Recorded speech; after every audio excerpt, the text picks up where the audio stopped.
As a child, young teen, I lived a very strange situation in the woods. I am not sure if this encounter may have been some kind of entity, or perhaps something different. I hope someone can give me more information about what happened to me and my friend. I, female, was around 12 years old at the time, and one of my best friends, let's call him Alex, must have been 10. Alex's father had purchased a large amount of forested land around 100 kilometers away from the city we lived in, Montreal, Canada. It was all forest when Alex's family acquired it. They cleared a little patch to build a house, and the rest was pure, unadulterated forest. Their land was cut in two by a dirt road that, if you followed it for several kilometers, led to a few houses, and their land was very different depending on which side of the dirt road you looked. On the right side, where their house was, the forest was light and luminous, or at least it felt that way. It was not too dense, with little rolling hills. A lovely place to play. On the left side of the road, though, it was another story. First, there was a deep ditch, perhaps 2 meters deep, which then became a quite high and steep hill. Weirdly enough, all along the long road, the ditch was full of car parts. A set of car wheels here, a door there, a steering wheel way over there, all old and overgrown with moss. And over the steep hill, the forest gave off a really bad vibe. It had lots of very tall, dark coniferous trees, with almost black trunks, and the place seemed somehow devoid of light or life. Climbing the hill, which we seldom were willing to do because of the creeps it gave us, there was some sort of swamp there. When we were there was this strange pressure. We sensed a kind of animal instinct that told us to leave this place. The strange atmosphere was spontaneously obvious to both me and Alex, and we playfully called that side of the road Demon's Forest. One weekend day, probably in 2001 or 2002, my family and I came to visit Alex's family. Bored by the adults, my friend and I decided to go and play in the forest. Alex's father told us to watch out. There was an animal that had been rummaging in their trash bin and causing other nuisances. He said it was a dog that looked somewhat like a Rottweiler, that surely belonged to someone living up the dirt road.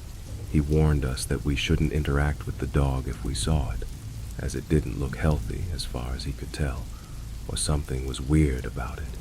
He said it somehow looked diseased or contagious, or had patches of fur missing. Can't remember exactly. And so we set out on our walk. It was autumn, and the leaves were pretty and golden, many having already fallen to the ground. It was a calm, slightly overcast, windless day.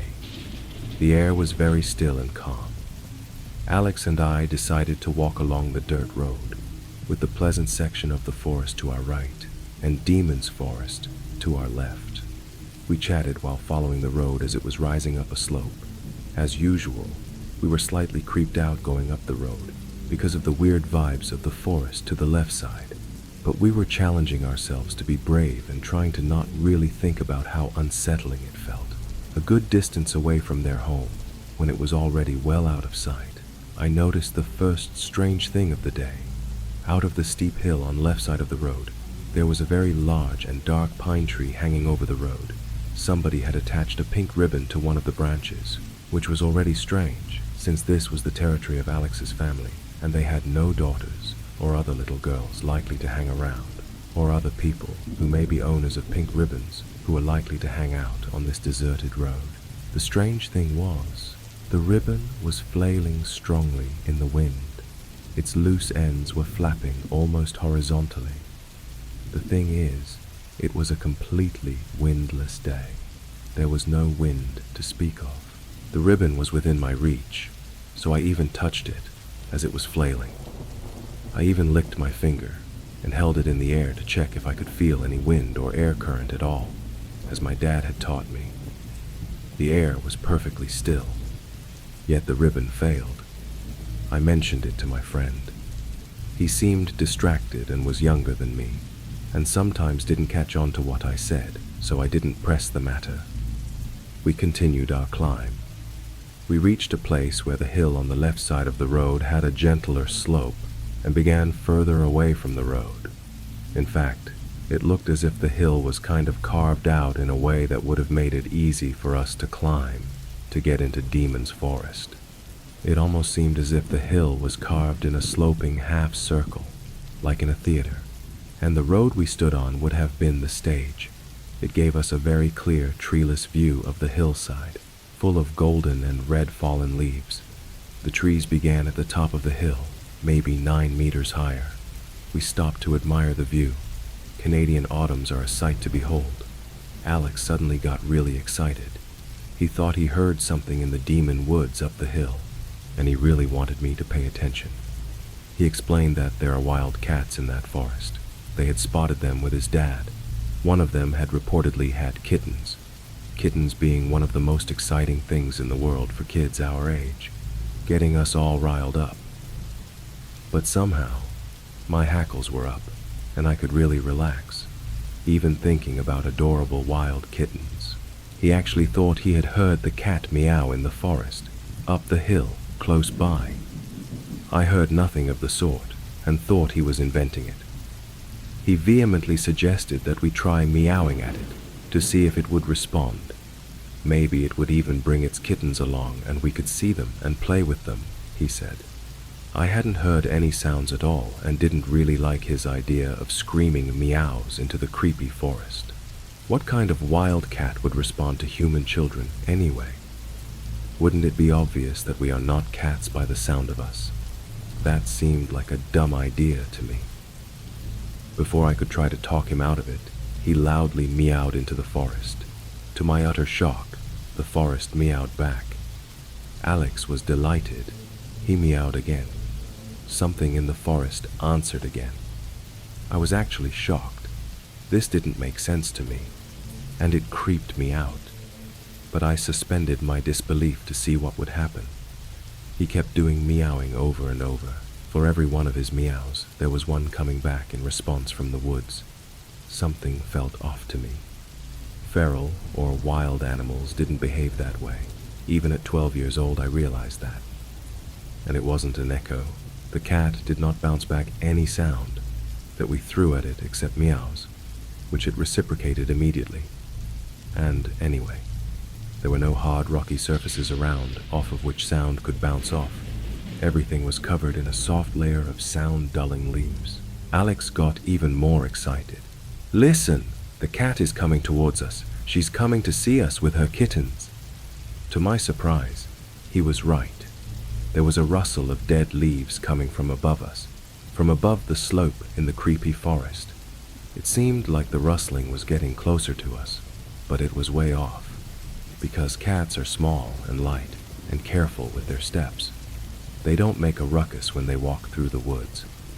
But here, the rustling leaves sound was extremely obvious, along with the meowing, and in fact it sounded more like steps, like someone with 2 legs walking in the leaves, and it was getting closer to us. My alarm signals were starting to go off with the wrongness of it all, while my younger friend was oblivious. He was calling it more vehemently, noticing that it was coming towards us. Then I realized what seemed so wrong. The sound was coming towards us, but there was nothing to be seen. Right in front of us we had the gently sloping hill, treeless and clearly visible. Anything coming from the forest should have been plainly exposed to view. There was nothing, no source for the rustling sound, nothing moving. Oh, her kittens are joining her. Listen, there are more sounds. They're coming to play with us. He was right. The walking sound seemed to have multiplied and now came from various directions at once, ever getting closer, with nothing being visible. Something was way off. I wanted to leave, but Alex was getting mad at me. The kittens were almost here, and he wanted to see them, he insisted. At this point, Iz was extremely tense, and fight or flight was activating from the wrongness of it all. We were alone and quite exposed on this theater stage too. Whatever was getting closer to us, which was more and more obviously with every moment, decidedly not kittens. I was on the verge to force him go run home. And then, suddenly, I heard a very loud, panting sound, right at my feet. During the first millisecond, I got only mildly surprised. We had a huge husky at home. I was used to it panting next to my feet. But then, a sense of profound dread dawned on me as I realized that, obviously, my dog was not here, and it must be another dog, a very big one by the sound of it. Right at my feet, I panickingly looked down, ready to jump away from the dog that somehow got extremely close to me, almost on me, without my noticing. Only there is absolutely nothing at my feet. I still hear the loud, breathy, panting sound coming from there. I whirl around, all 360 degrees, screaming. Where is it coming from? There is nothing at my feet or anywhere around me. There is nothing there. Yet the sound is clearly there.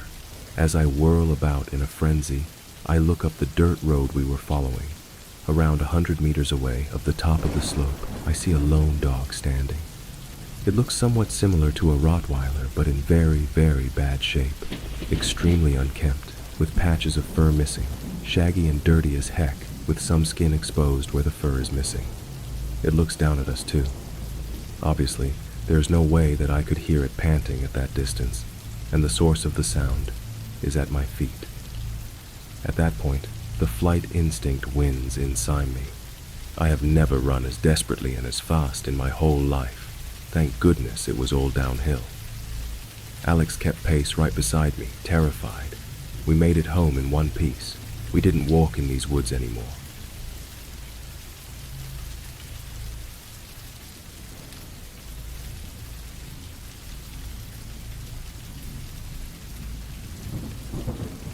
I'm posting this as a warning. There are things out there that you don't want to know about. Stay away from them. Don't go looking for them. I'll tell you my story in hopes that it will quench your curiosity. It was a night like any other night, at least lately. I had barely arrived at the ranger station and there were already 4 calls of vacationers' homes getting broken into. Out here in the West Virginia Wildlife Preserve, people tend to think that just because they plant some houses that the animals should somehow know and respect boundaries. That's kind of tough when the animals are on a huge plot of land, where they've never been hunted and never even been threatened by anything other than a bigger animal. Folks seem to think this is a great vacation spot for them. What they don't realize is it's also a great vacation spot for the animals. I hopped in the company truck and started toward my first destination of the night. An elderly couple had been terrorized by a deer that literally broke in through a sliding glass door. They managed to trap it in a side room and needed someone to go release it. I got elected. When I got there, the vacationers looked like the ones caught in headlights. They were still wide-eyed. I could tell they were in shock. I had them go into another room and close the door. Once they were out of the way, I found the closest door to the outside and opened it. Then I went to the room with the deer in it. I slowly opened the door and was shocked to find the room covered in blood. The deer was laying on the floor panting. I approached it slowly, circling around to leave the doorway open, hoping to give it an escape route. The closer I got, the more I realized this deer wasn't going anywhere. Its side was covered with claw marks. At first I thought a coyote had attacked it, but the marks were too far apart. They were large enough to be caused by a bear, but the individual claws were too far apart. I'd never seen anything like this. If I had to compare it to something, I'd say Freddy Krueger sliced it up. The deer's eyes went wide when I approached it, but it didn't jump up and run. I took this as a bad sign. Its breath came in ragged gasps as I struggled to roll it over. Once I did, I was my turn to struggle breathing. Its entire side was torn to shreds, but that wasn't the worst part. There were large chunks that were missing. I examined the wounds and found bite marks where the missing flesh should have been, but the bites were massive. If it wouldn't have challenged the laws of nature as well as my own sanity, I would have said it was bitten by a shark. Blood poured out of the side and the deer struggled to draw breath. I stood and left the room, leaving the poor creature the dignity of a private death. When I went back in, it was still. I took pictures with my cell phone and tried my best to carry the creature out without making more of a mess. After I got it loaded on the back of my truck, I went back inside and talked to the vacationers. When I opened the door to the room they were in, the woman's eyes grew wide and she started screaming. The man's eyes were the size of saucers as well. I approached them slowly, with my arms outstretched to try to calm them down. It seemed to have the opposite effect. They started climbing the furniture and clawing at the walls to get away from me. I decided to back away and give them some room. "What's wrong?" I said. The man pointed a shaky finger at me. You're covered in blood," he said. "The deer got you," the woman said. "You've got rabies, or worse," the man said, keeping his distance. "I'm sorry, folks," I said. "This is the deer's blood." "You killed it just for breaking in?" the woman said. "What? No, it was already injured. I just took it to my truck." The couple seemed to settle down and consider this. "So you don't have rabies?" the man said slowly, looking me up and down. "Or anything else?" the woman said, hiding behind her husband. "No, ma'am, I'm fine." She took her turn eyeing me up and down, I assumed looking for wounds. Being satisfied, they asked the one question I didn't want to answer.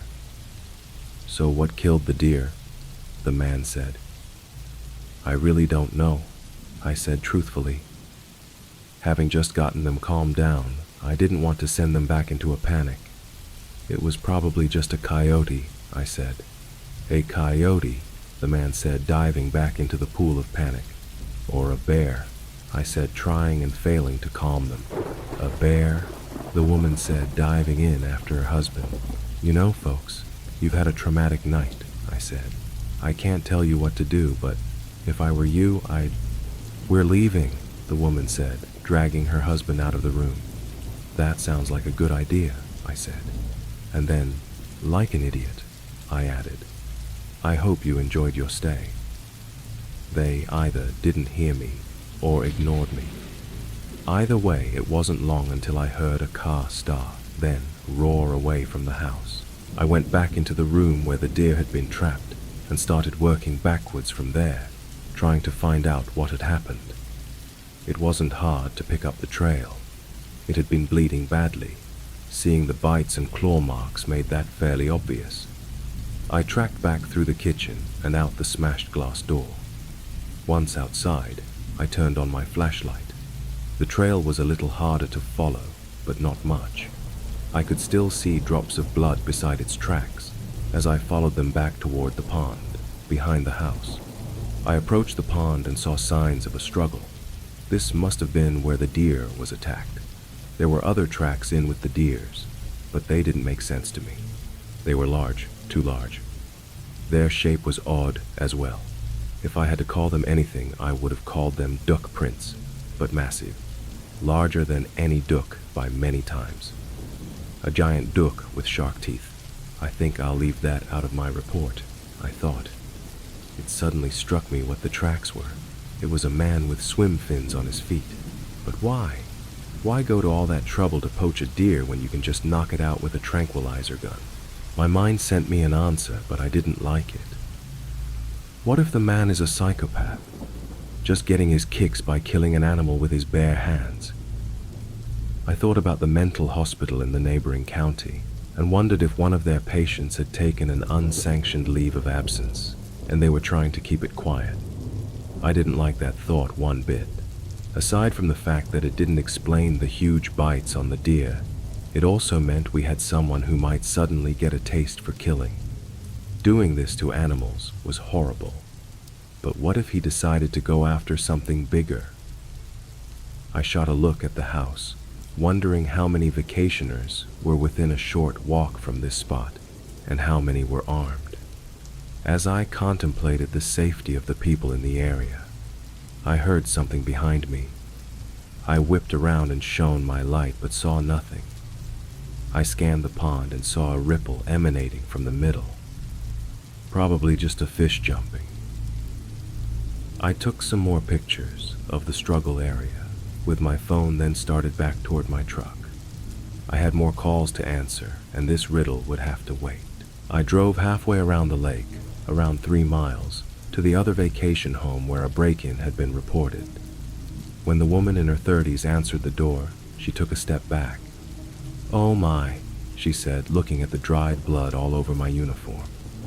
"Good evening, ma'am. Sorry about my appearance," I said. "Did you report a break-in?" "Yes, we did. Please come in," she said in a friendly tone, yet gave me a wide berth while closing the door. She led me upstairs to the kitchen. For some reason, I was expecting to find blood all over, like with the last house. However, this was a completely different mess. She showed me the door. It had been forced open, but not shattered like the last one. There was only a small amount of glass broken. Then the door latch had been unlocked and the door slid open. There were faint images of my giant duck tracks like the last house. My spine turned to ice. This house was over 3 miles away from the other. There were many more people in that space that might have fallen victim to this crazed person. The woman showed me the rest of the kitchen and the mess that had been left. There were a few cans of sardines that had been opened and eaten, and also some cans of tuna fish. The strange thing was how they were opened. The cans had been torn into with something sharp, but not a can opener.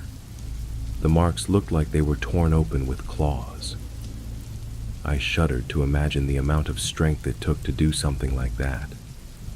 And then I spotted it. Beside one of the cans of tuna was a small puddle of blood. "Ma'am, could I trouble you for a sandwich bag?" I said. She handed me one, and I carefully tried to scrape as much blood into it as possible. I sealed it and put it in my pocket, then went out through the broken door. Behind the house, just like with most of these vacation houses, there was a pond. I traced the tracks back to it, and they disappeared at the water line. I shone my light over the water, but the only thing I saw was a stray turtle. I stared at it for a long time, as though it would somehow give me a clue as to what was going on. "What should we do?" the woman said, nearly scaring me half to death. I hadn't heard her follow me out the door and into the yard. "I'll send someone around to look at that door in the morning," I said. "In the meantime, it might not be a bad idea to sleep in a room that has a lock on the door. I'm sure they won't be back, but just in case." She didn't seem very comforted by that idea, but thanked me as I left. The next 2 reports were just teenagers breaking in and stealing beer. That was it. No bloody wildlife, no weird tracks, just kids being kids. I went back to the station, changed out of my bloody uniform, and spent the rest of the night filling out reports on what had happened. When my shift was over and I passed on what had happened, I took a little trip to the neighboring county. I stopped in at the mental hospital and asked if they had any escapes lately. The nurse looked at me like I had asked her if she was wearing deodorant. "We don't have escapes," she said with obvious pride that showed as arrogance. I thanked her and left, feeling less than satisfied with her answer. Next, I stopped in at the local police department and asked one of my friends on the force if they could analyze the blood sample for me. I shared my thoughts that there might be an escapee from the mental hospital, and the blood sample might help us find out who and track him down. It was well past noon until I got to bed. That night when I got to work, it was pandemonium. There had been more break-ins, and people were starting to panic. The owner of the resort was frantic.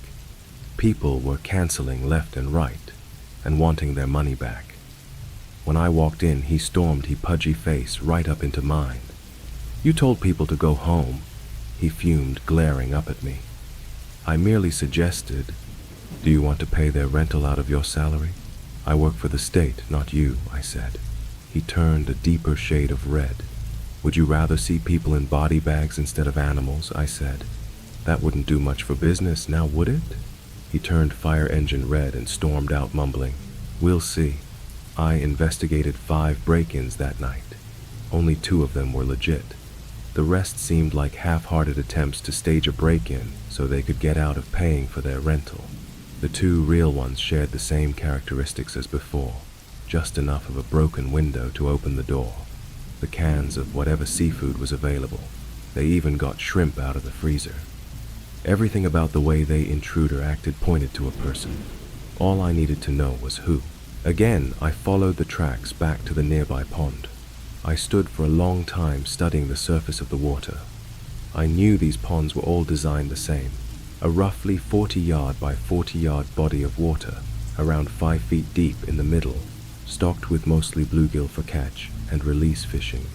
Anyone using these ponds to hide would have to be holding their breath for inhuman periods of time. I stared at the surface for 20 minutes. If someone was out there, they had an invisible snorkel or an extra set of lungs.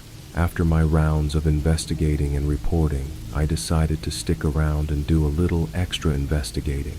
I ran home, grabbed my swim trunks, mask and snorkel, and went to the site of the most recent break-in. I waded out into the water, unsure of what I would find when a snake slithered past me.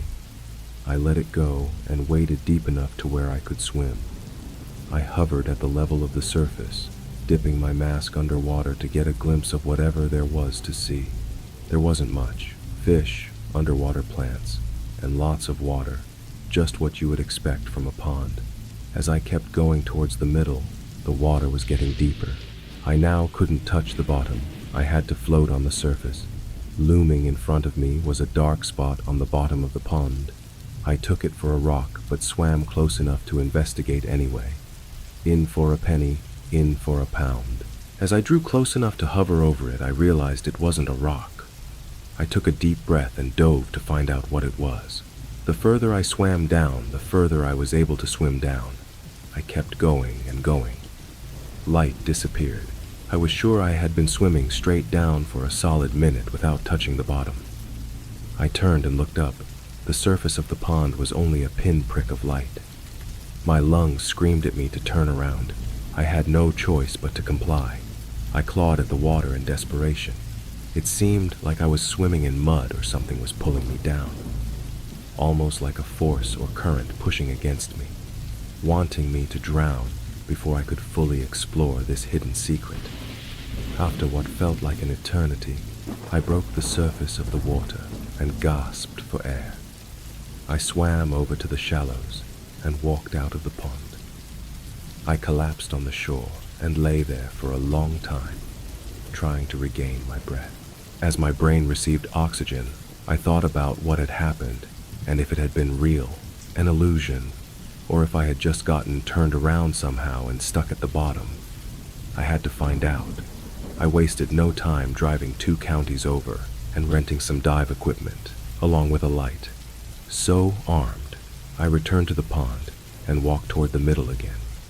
This time, when I dove toward the dark spot, I was able to see exactly what it was. I used the flashlight to examine the darkness.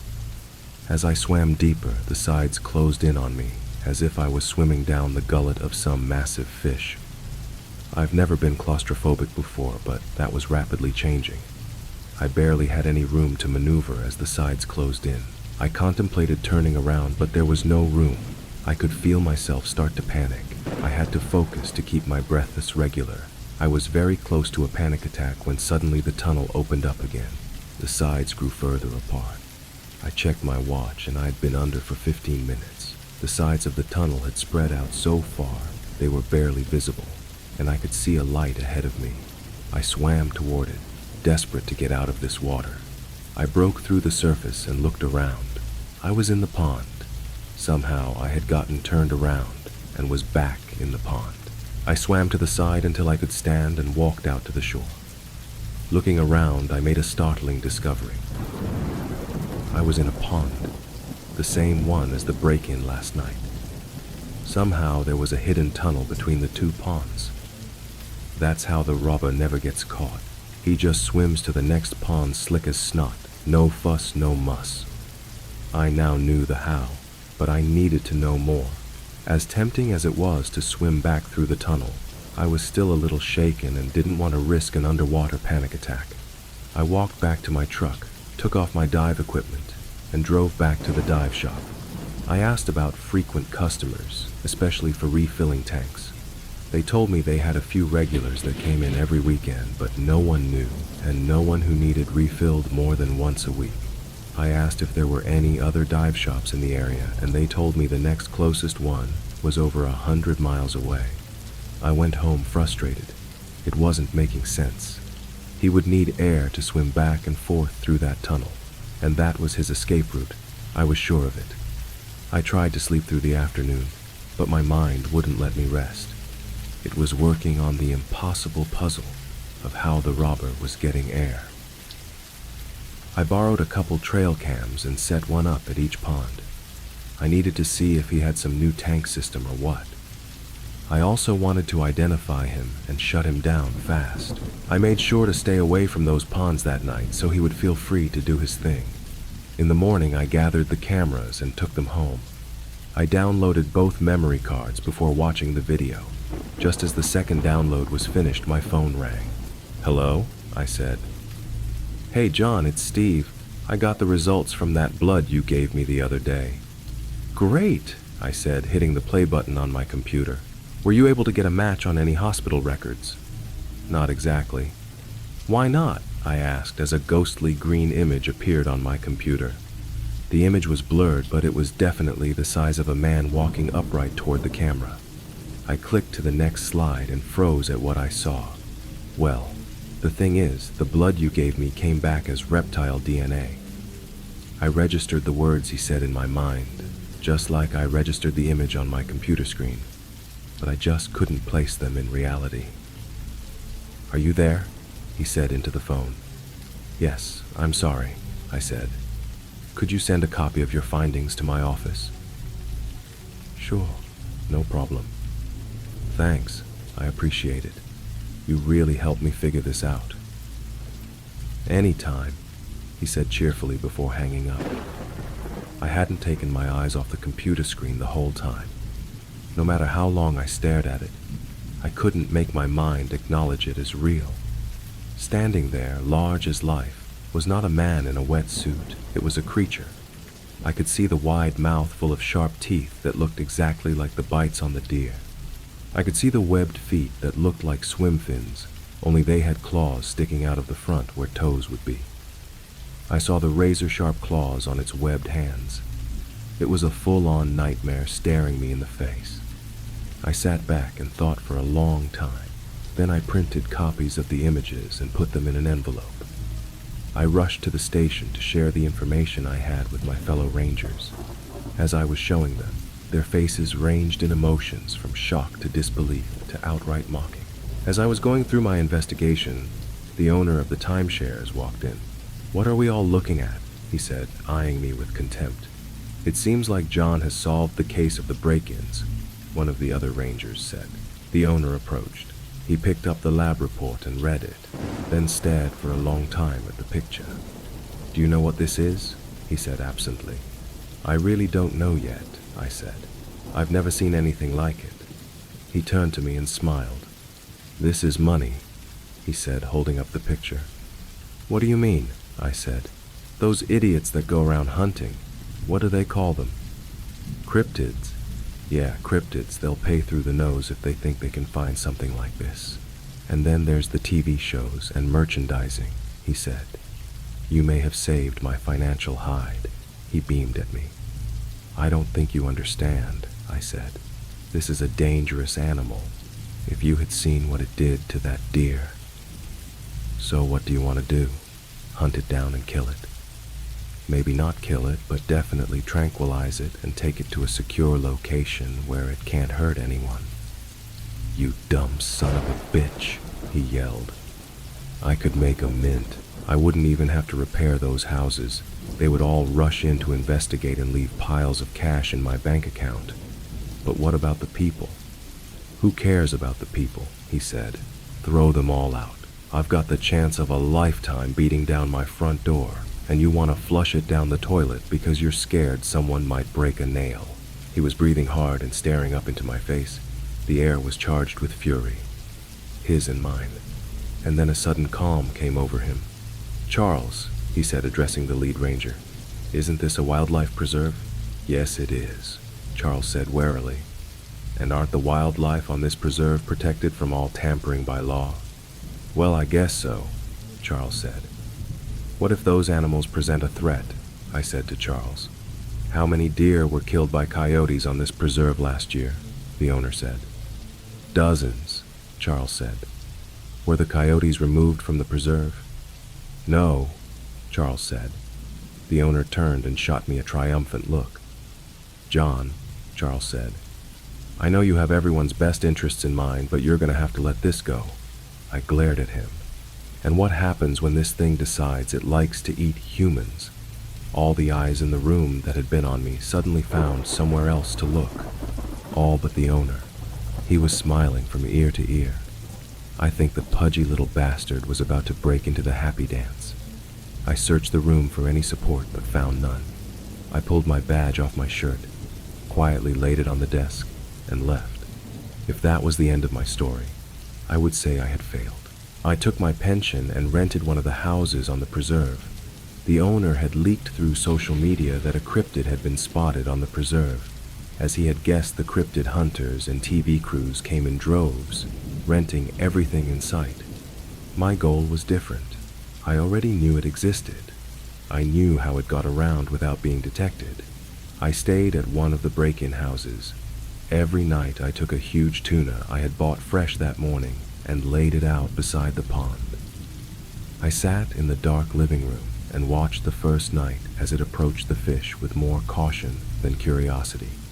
After sniffing it for a long time, it grabbed it and dove for the pond.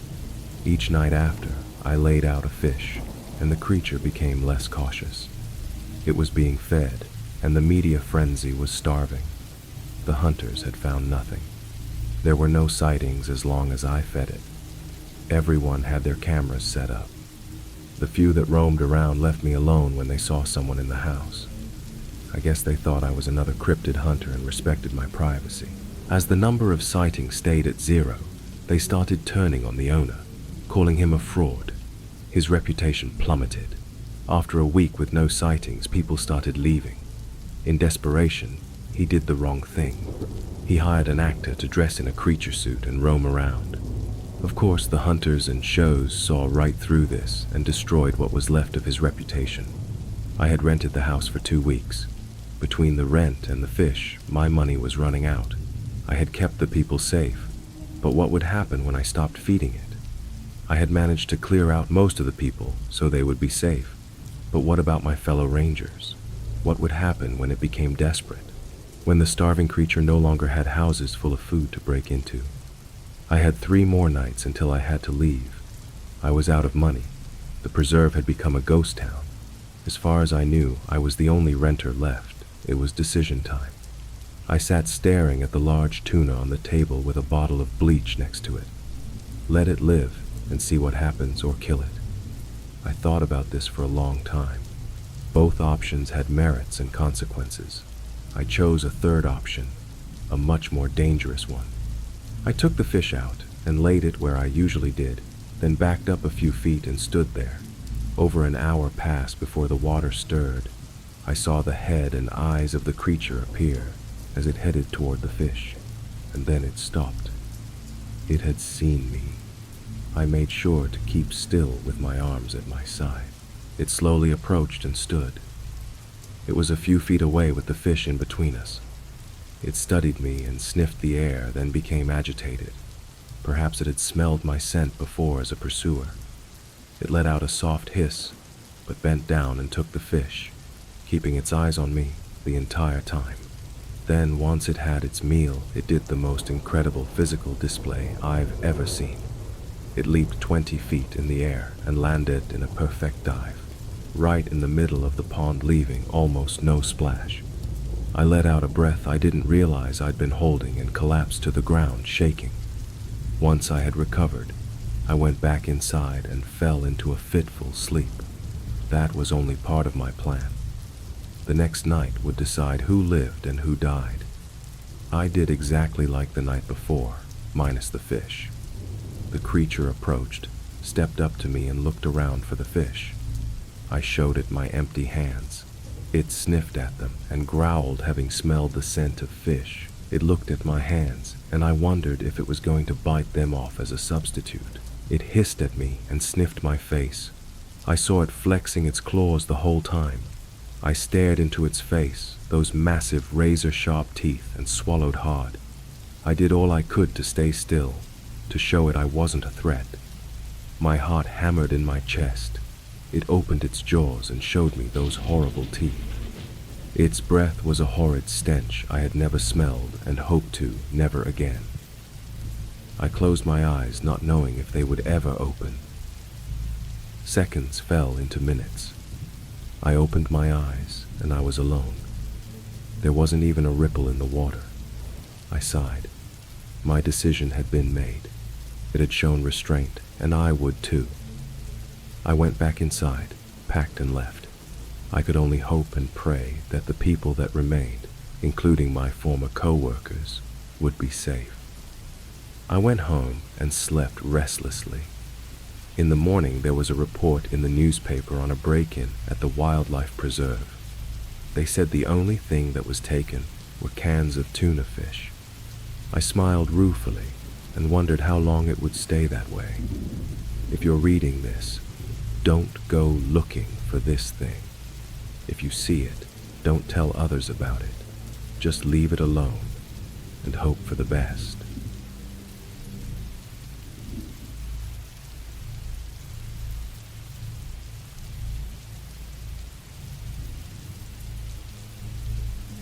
It was September in central Idaho. Autumn had come to the mountains, and with it bow hunters looking for mountain goats. My cousin, let's call him Vern for anonymity's sake, is an avid hunter. He's been all over North America hunting various game. Bears in Alaska, wild hogs in Texas, bighorn sheep in Wyoming. But his favorite hunting area was the Lemhi mountain range in central Idaho. Our extended family has been hunting in those mountains for generations. We know every river bottom and mountain peak, like many people know their own neighborhoods. Mountain goats are a fascinating animal to hunt. They live well above the tree line in rocky environments. They are sure-footed and can climb near vertical slopes. Hunting these animals requires one to venture into these dangerous areas. You have to be mindful as you pursue an animal like that. One wrong step on a rocky slope or one loose rock could mean you're not going home ever again. Vern was an expert mountain hunter. It's something he was born to do. Vern decided to hunt in the Hayden River area of the Lemhis. It's a familiar spot to most locals, and the area is home to plenty of mountain goats. The first mile of Vern's hike was uneventful as he climbed up the canyon. The air was crisp, and his breath formed in great plumes as he progressed. The sun was just peeking over the mountains when Vern came to a small deer trail. He decided it might be a nice shortcut from his usual route and took it. A few hundred feet up the trail, he saw something odd pop out from behind a tree. It was a man. He was dressed in a light denim coat and jeans and was carrying a small backpack. My cousin stopped for a second to get his bearings, unsure of where this guy came from. The man waved at him with both arms. One of them was holding an older-style hunting bow. Acknowledging him, Vern waved back. Although the man looked to be physically fine, it was clear he was emotionally distressed. He yelled out something my cousin couldn't quite hear and waved his arm, indicating my cousin should follow him. Vern didn't get any bad vibes from this man and could tell he was genuinely in need of some help. He began to make his way up the canyon following this mystery man. Vern could never gain any ground on this guy. He was always just far enough away that he couldn't talk to him. Periodically, the man would stop, turn towards him to make sure Vern was still following. Every time he looked back, Vern could see the worry in his face. My cousin did his best to remain calm and keep a smile on his face, unsure who or what he was being led to. It was peculiar, Vern thought, as he hiked. He hadn't seen any other vehicles on his drive up to the trailhead. Perhaps he came in from over another ridge. What could he possibly be leading him to? He figured one of his hunting party had been hurt and needed help. Of course, he wouldn't have had to speculate if the man would just stop and talk to him for 5 minutes. Vern lost sight of the guy just past a turn in the trail. The trail opened up into an incredibly steep, rocky, talus slope. He looked in every direction and could not locate the man when he heard a whistle. Looking up, he saw the guy about 500 feet up the rocky slope waving at him. There was no possible way he could have gotten up that far. In just the short time Vern lost sight of him, he still didn't feel any fear or weariness about this weird situation. The man was waving more frantically now, practically begging Vern to follow him up the slope. With a sigh and a grunt, he started up the rocks. It was slow going. Every other step caused a mini rock slide and would cause him to continually lose his footing. Huffing and puffing on the cool, thin air, my cousin eventually made it to a small landing. It had taken him almost 45 minutes to get to that spot where he saw the man from below. There was no earthly way anyone could have done that scramble uphill any faster. Totally exhausted and out of breath, Vern sat down on the stone landing. He looked around and couldn't see the man anywhere. As he scanned his surroundings, he saw something odd poking out of a boulder about 20 feet away from him. Walking over to it, he found a weathered boot. 2 boots, actually. Inside those boots, and under the boulder as well, were bones. Vern looked around once again for the man, but he never saw him again. Instead of feeling eerie or unnerving, Vern felt a sense of relief wash over him. These emotions weren't his own. What he felt seemed to come from all around him. He marked the spot with his GPS and decided to make his way down and call the authorities. The Lemhi County Sheriff's Office responded, and he led them up the canyon to the body. It took 4 grown men to push the boulder out of the way, and when they did, they found the skeletonized remains of a man. On the body, they found hunting equipment and some personal effects. From a credit card in the wallet, they were able to identify the man. He was a bow hunter that had gone missing almost exactly 53 years beforehand. Vern never wanted to be identified to the public or the missing hunter's family. He didn't want recognition for something like that. To him, it was just one of those bizarre mountain stories. He was happy that the family got closure, even if it was half a century later. The only thing that bothered him was the man leading him up the canyon, and with his strange and sudden disappearance, he had mentioned the waving man to the sheriff, but was brushed off. When news reports came out announcing the discovery, several photos of the man were published. Vern was absolutely shocked when he saw them. In the photos was the man he had seen leading him up the mountain to the body. It finally made sense to him. The man's distressful look, the constant checking if Vern was following him, the sense of relief he felt when the body was discovered. That man was desperate to get home, and through Vern, he was able to be reunited with his family.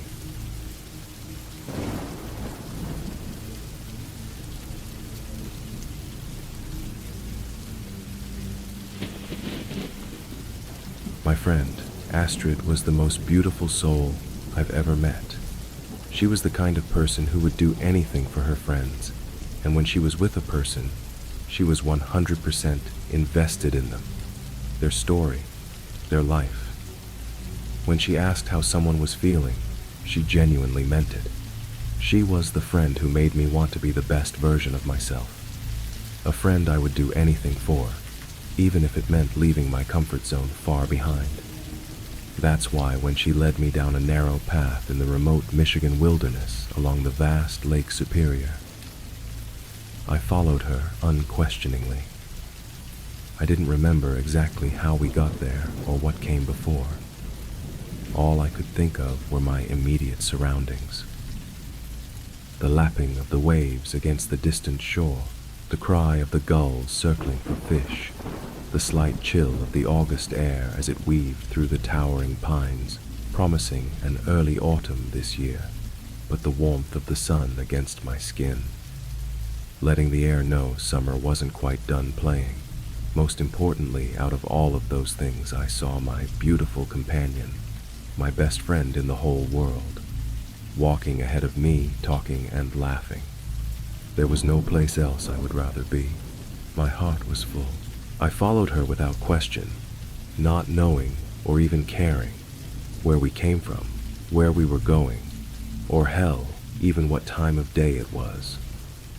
I was usually a meticulous planner, but the details I would fret over before a trip simply did not matter. I couldn't help but notice how lovely she looked. I mean, she was always radiant, but this time she simply ethereal, unnatural almost. Her wavy brown hair fell gracefully to her lower back, emitting a soft glow I assumed was from the sun. She was in her best hiking outfit, REI pants, keen boots, and an LL Bean wicking shirt. She even wore the bright red scarf I made her for Christmas this past year. I noticed her boots made no sound as she walked, making her look as if she were floating, a fairy princess leading me into the mystical forest. I laughed aloud at the thought, the sound stopping her abruptly. She turned to face me with a questioning look. "Where are you taking me, dear?" I asked. She pressed her finger to her lips, urging me to be silent, then pointed ahead of us to where the trail broke through the trees, leading to a cliff overlook. I walked ahead, and as I got closer to the cliff, the blissful feeling I had throughout our journey turned to a bitter coldness within my heart. I stopped just shy of the cliff, not wanting to go any farther. For some reason, I was afraid to look over the edge. I felt something ice cold on my shoulder. It was her hand. She squeezed reassuringly, urging me to go forward. When I got to the edge, I felt a gust of cool air whip my face. As I squinted my eyes for a better look, a flash of bright red appeared in the lower edge of my vision. My heart was pounding. I looked down, and there it was. The scarf I made Astrid for Christmas last year. The one she was just wearing. But how? I turned around, and she was nowhere in sight. I stepped back into the woods. The path we walked turned out to be more of a makeshift footpath or deer path. I frantically tried to retrace my steps. I didn't get too far when I saw a group of individuals in neon vests walking side by side. It looked as if they were combing the forest. I looked down at my own clothes to find I was always wearing a similar vest. As if a spell were broken, I realized why I was here out in the woods. Astrid had gone missing last week after a solo hiking trip. I managed to tell the police where her scarf was. Sure enough, her body was found in the lake shortly after a boat was dispatched to the bottom of the cliff. The most wonderful day in my life, spent with my favorite person, ended with me losing her forever.